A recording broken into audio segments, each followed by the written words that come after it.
if you told me 15 years ago that there was gonna be a truck that drives itself, that looks like Blade Runner and does 2.60 to 60, I would have been like, I don't believe you. Tesla's so good at like always have you saying the things that they want you to say. You're never saying the things that are like the faults of the car and the weak points of the car. This thing was the 3rd bestseller. That's crazy. And it's a bad product too. Like for the price, it's a bad product. It's just marketing. Elon was like, I'm gonna show you what the truck of the future looks like. Is this the truck of the future? Like, let's set aside the design for a second. Is this the truck of the future?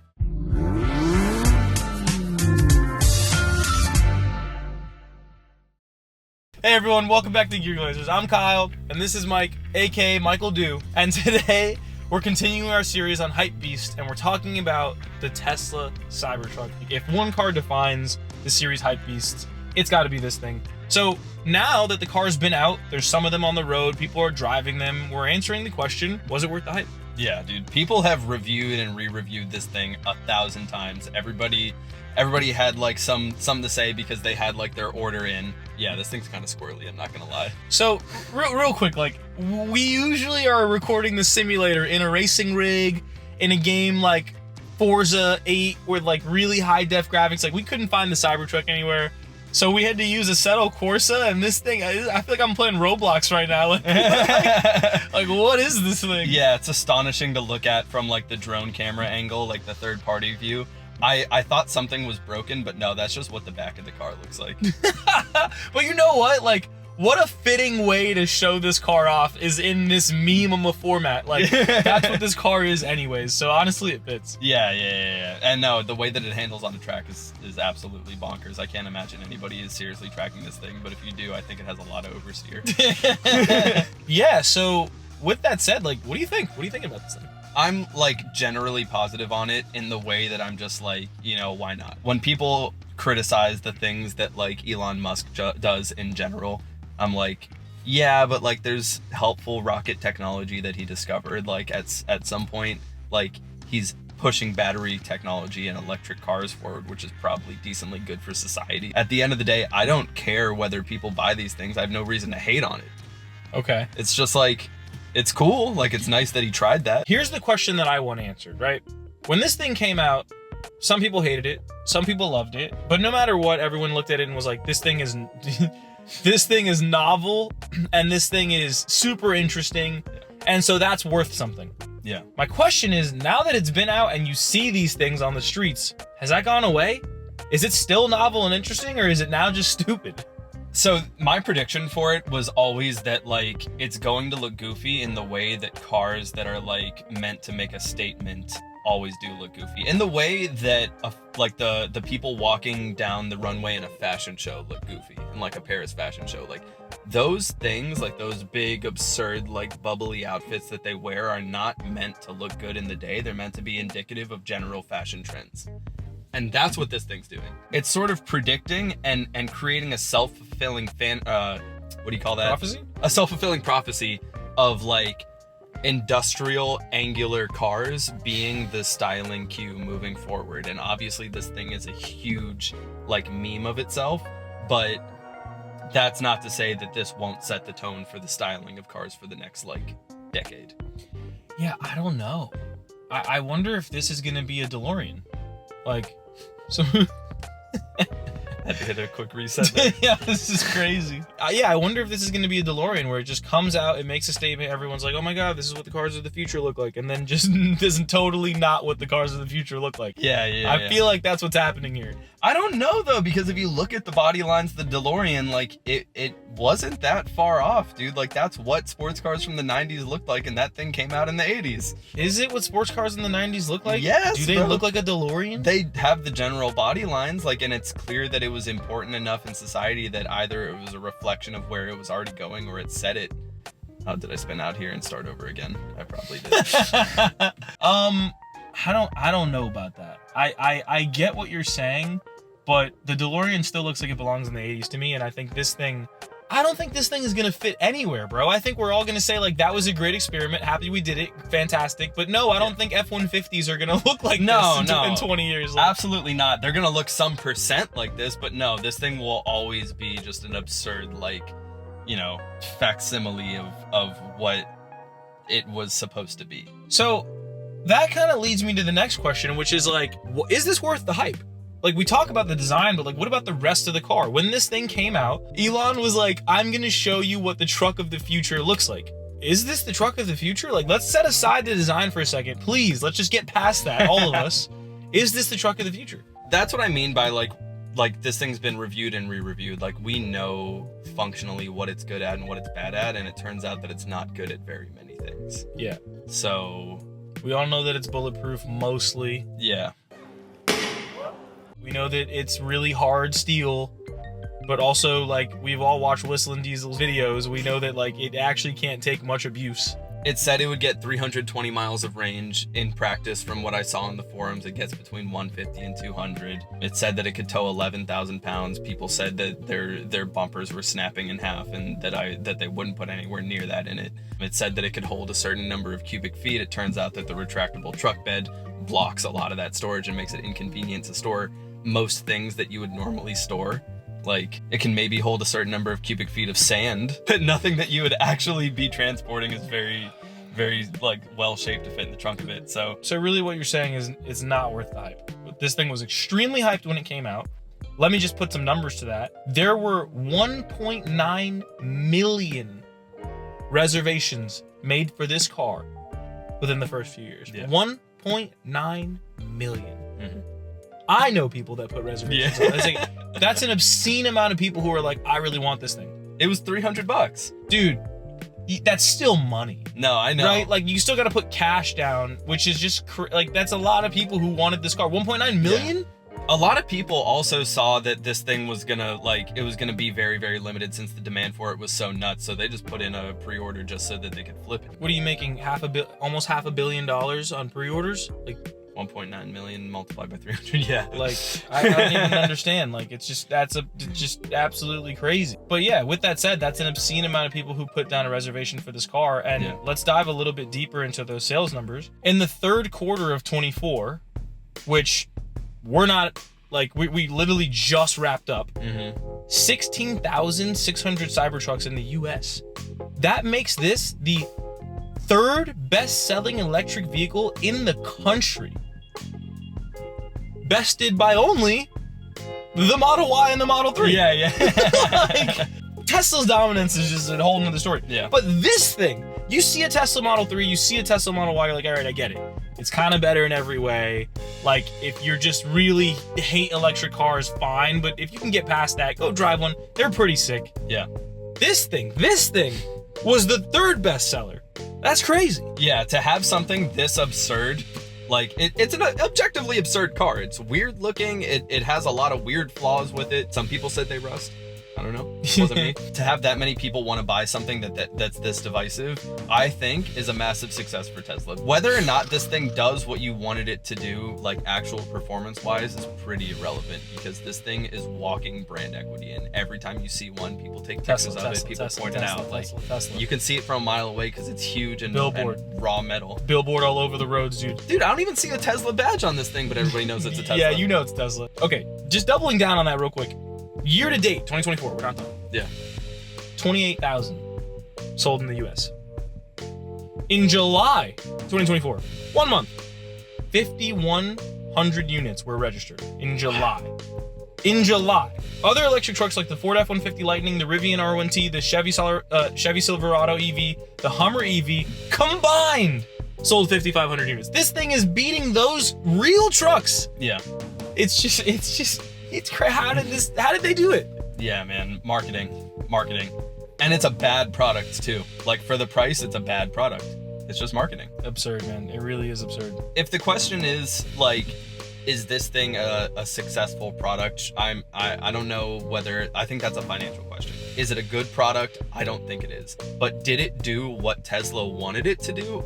I think it absolutely blew that out. I think it smashed it. In a time when EV sales were free falling and companies were reeling back their promises that they were going to go full electric by 2035. And you have cars like the Hummer EV, which was also, that might be an episode. Yeah. Another really, really hyped car.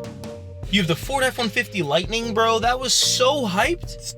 Super, super hyped. And somehow all those cars missed the mark compared to this refrigerator on the road. Yeah. It's really, really incredible from like a marketing perspective, and Tesla's on top just because of that. But like, I would rather have a Hummer EV, and I would rather have an F-150 Lightning. Like, those are for sure way better. Okay, so let's talk about this though. When you buy a Tesla, you get self-driving.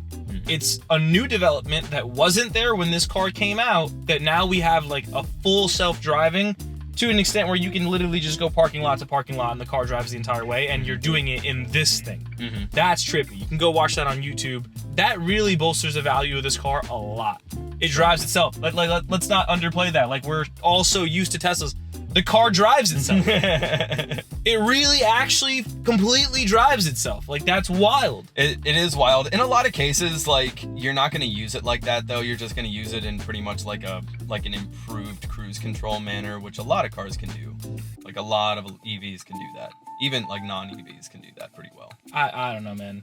I think there are people that are going to use that full self-driving, and I think that, like, when you're talking about did it miss the mark, not only does this thing look like Blade Runner, but it drives itself. It kind of did deliver on the hype. Worth the hype, sure, but I still think it's one of those features where it's like, oh, look at what my car can do, but, like, in actuality, you don't actually use it that much. Yet. That's the whole story of this car, isn't it? That it's like, yeah, maybe it's an indicator of the future of, like, automotive things. We don't need to give you the specs. Like Mike said, like, this thing's been reviewed. Yeah. You know what the 0 to 60 is. You know it's super fast. You know it weighs a ton. But again, I think that somehow, and as we look back on this, right? We're not in the hype anymore. We're looking back. I think that the fact that it looks so crazy kind of overshadows just basic things about the fact that, like, yeah, this car has a 4-second 0 to 60. In its fastest Cyber Beast spec, it has a 2.6. Like, it's a truck with a 2.6.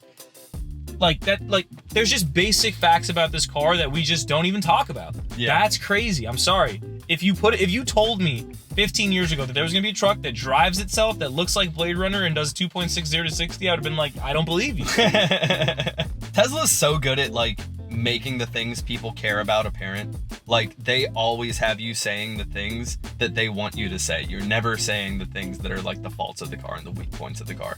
You're never talking about how it's, like, so much more expensive than everything else in its class, because somehow they got you to understand that it's not in any class and it seems like its own thing. It's like it's a master class in marketing. All right, here we are in the Roblox studio. Like, dude, what is this? It's tough looking for sure. Assetto Corsa is pretty limited in the ways that you can sort of, all right, at least without, like, heavily modding it. It's a nice house though. Yeah, I downloaded this house. This is Roblox. Okay, like, what do we say about this thing that hasn't been said already, man? Like, it. This is its natural habitat. Like, yeah, somebody who lives in a coastal place, has money to spare, bought it for the memes. Like, you have to be okay with being part of the Tesla hype machine. And I think a lot of people are. I think a lot of people like being part of the conversation. They have the excess income to be able to do that. And they are not concerned with whether they spent each of their dollars to get the best possible vehicle, because at the end of the day, they're just using it to go to their friends' houses and the grocery store. Which it is really good at. I mean, it's great for that, but so is everything. No, but it's really good at going to your friend's house and having him just be like, oh. Oh, yeah. It's so effective at that. Yeah. It's few cars where you can get more uhs per dollar than this car. They're just like, you're ridiculous. I can't believe you bought this. Like, yeah. Also, scoffs per gallon. Yeah, scoffs per gallon, which is crazy because it's like that was the opposite of what the other Teslas were kind of doing, which is a whole other conversation. But I've been seeing these things a lot on the road, and one thing I wanted to bring up is that I'm seeing a lot more of them not in silver. When they first came out, I was seeing them all in silver, and now I'm barely seeing them in silver. It seems like everyone's wrapping these things. Yeah, the PPF is a major life hack for these, because they do look so much goofier, and I've heard that it's somewhat difficult to maintain, like, the brushed aluminum thing, because it's like you'll get fibers in the aluminum if you, like, try to clean it with, like, the wrong kind of cloth, and it's really difficult to get it actually clean. So PPFing it goes a long way. I've been seeing these things in blue, white, green, red, like like all kinds of colors. I've been seeing this thing in. Have you seen the one that's wrapped to look like an F-150? I don't think I've seen that. I've seen the one that's wrapped like a Toyota Tacoma. Yeah, yeah. Have you seen that one? Yeah. Yeah, that's just hilarious. It's so funny. No, that's actually fire though. That's actually fire. Like, that's a good. I would actually drive that. That's a good rep. That's such a meme, bro. And that's what it's for, man. It's for the fun of it. Like, you know, you can't try too hard with this thing. Do you think you can get taken seriously anywhere somewhere with this? Like actually, like, you pull up. It's obviously a meme, but we're past that now. It's normal society. It's just a car. You bought it. You like it. A lot of people have them. Yeah. Can you get taken seriously? Like, can you pull up to a dinner date in a Cybertruck and not be a meme? Yeah. Just be like, this isn't a cool car. That's interesting. So let's talk about that. Like, the downsides of this. Like, if you take this on a first date, it says that it probably tells It says somebody, you're a psycho. First of all, it says you're pretty obnoxious as a person. Like, there's probably a lot of things about you that are gonna be along that same, like, you're gonna talk about the watch that you're wearing. You're gonna talk about how much you spent on your house. Like, yeah. It's a very bold statement, but, like, yeah, can you be taken seriously in this? Can you just not mention it? Just pull up and be like, oh, this is nice. Like, Yeah. Oh, yeah. let's say you're in sales, you're in corporate sales, and you're pulling up to a meeting, and you know, are parking at the same time as your client. Are they going to be like, I can't do business with this insane person? Or are they just going to be like, oh, Cybertruck, cool. They have to at some point assume that this says something about your personality that they're, like, not gonna have fun having dinner with. Yeah. You don't always want to be crazy. Right. So sometimes you want to just be in a nice car, because you did spend, if spec high up, like $100,000. There's a tri-motor. It's 130, 120 or something. Yeah, like, you want to be taken somewhat seriously. I don't know that that's possible in this car. You can't park this behind somewhere and expect not to be seen.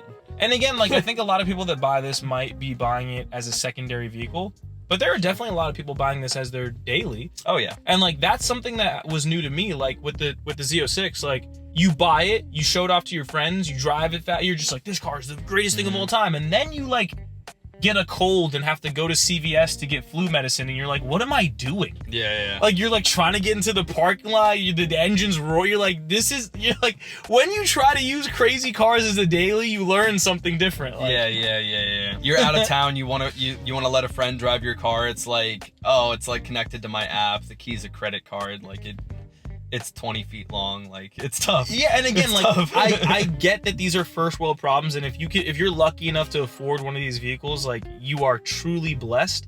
But it is pretty hilarious. Yeah. Like, you're in a bad mood, like, you just got off the phone, and, like, you're just like, oh, get off the phone, get into your, it's like, you're in a Tesla Cybertruck, like, you're like, it's just like, it's hilarious. You're trying to, like, drive and, like, be on a video call or something, and all day in traffic, people are shouting, Cybertruck! Yeah, exactly. Did you buy Doge? How are you gonna be, like, mad and hop out of this not having a good day? Yeah. I'm willing to bet money right now there's one of these that's wrapped in a Dogecoin wrap. Probably. Can we pull that up, Jamie? There's many of these that were purchased with Doge money. It's true. I'd love to see that. How many dollars of Doge were spent on Cybertrucks in 2024? You ready to glaze this thing up? Oh, man. All right, let's do it. What are we starting with? Performance. Performance 4. What metrics did you possibly use to come up with a 4? Because if you try to use it for the things that it's meant to be used for, it breaks or is useless.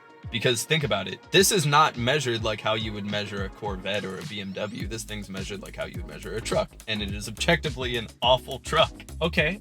But what about the fact that a lot of people don't use trucks to haul around payloads of dirt and construction material? And a lot of people use trucks like cars. I would argue that most people probably use this like a car, just drive it in the city. Yeah, I think you should just get a Model X or a Model Y if you're gonna do that. Yeah, but from a performance perspective, it's super fast, is comfortable. I don't know what category driving itself falls into, but that's got to give you at least one performance point. Like, if you're talking about doing what it's supposed to do, then you can't just compare it against trucks. You have to compare it against spaceships. Like, you know what I mean? Like, dude, this is exactly what I was talking about. This is what Elon Musk wants you to be doing. It's true, though. F-150s don't drive themselves. They don't do 2.60 to 60s. It's true. It's a fact. It has truck in the name. It's a bad truck. All right. What'd you give it? 7. All right. If you're smoking an M3... Look. I just want to say this. 060 is not everything. I get it. If you're smoking an M3 off in a quarter mile, it's a high performance vehicle. Does it actually win in the quarter mile? I'm sure it does. I've never looked it up. I'm positive it does. 100% sure it does. It's 11 flat. That's fast. An 11-second quarter mile on a truck is fast. It has the same quarter mile as an M3, which is also 11 seconds. Yeah. On paper.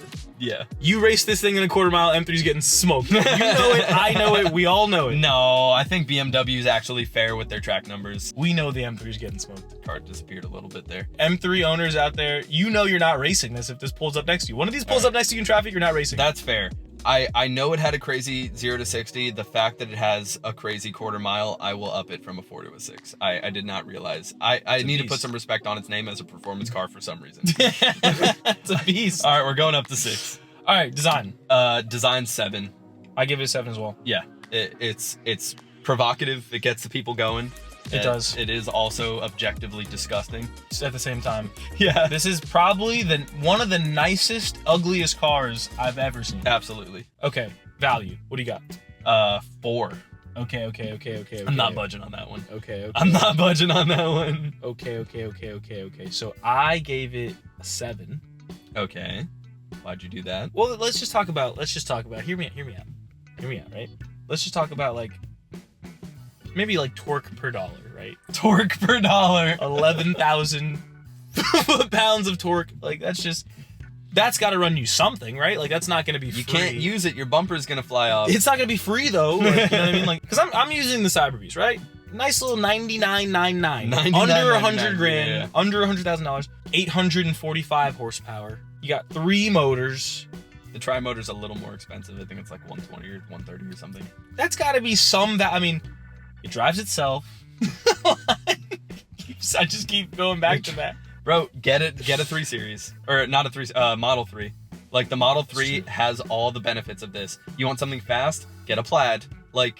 There are so many better Teslas. You're pretty much donating to the Elon Musk hype machine when you buy this thing, and a lot of people are okay with that. That's true. The Tesla Model 3 performance does pretty much do everything this does. I give that thing a great value score. This thing is not there. All right, what about just the fact that it's cloudy and ridiculous? I gave those numbers somewhere else on the rating scale, not in value.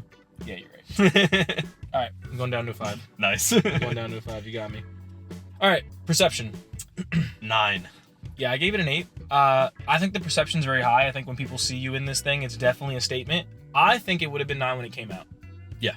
But the fact that they're kind of everywhere now, as referenced by the 20-something thousand sold this year, I think it goes down a little bit. Yeah. Just because you see them everywhere. And also, you know that they're not 300 grand. Because everybody has one. Yeah. You just know that they're not that expensive, and they're not that hard to get. So I think it goes down to an 8 a little bit, but still, you're making a statement with this thing for sure. Yeah. And there's a lot of cars that are more expensive than this that you're getting a lot less perception with. So in that category, this thing does pretty well. It is divisive. While it does do a lot for you perception-wise, if that's what you want, there's no better car to do that. Much like a Hellcat. A Hellcat does one specific thing really, really well. It shows aggression. It shows pure unbridled aggression. And this thing is just, I don't know, memery, peacockishness. I don't know. Whatever it does it well. I agree. I think that, like you said, this car's been reviewed and re-reviewed over and over and over and over again. And really all we're trying to answer is, now that the hype has kind of died down a little bit, was it worth it? And I think the answer is, yeah, man. I think it was worth it. I think they nailed it. I think it was worth it for Tesla. And there you go. The difference of opinions. Yeah. With that said, thanks for watching, guys. Thanks for watching.